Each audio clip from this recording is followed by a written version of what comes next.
Kung nakarating na kayo dito sa Paete, Laguna, alam niyo na ang sikat dito ay mga wood carving guys na mga arts.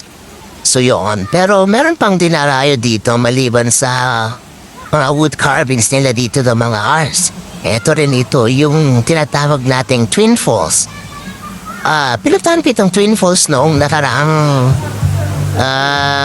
buwan. At ito yung aking nakita. Ang hindi ko lang talaga ma-appreciate dito. Sorry guys.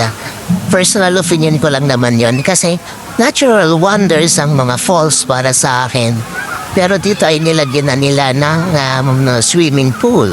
So, yeah, the water is natural. Pero hindi na natural sa akin tong swimming pool, guys. Kaya yun lang aking observation dito. Pero ganoon pa man, maraming naliligo dito, guys. Actually, dinarayo siya.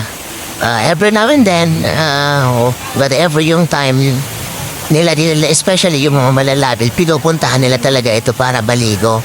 Nung time na ito ay maulan, kaya medyo yung tubig ay hindi gaanong malinaw. Pero maganda pa rin siya, guys. Malinis naman na pa rin yung tubig.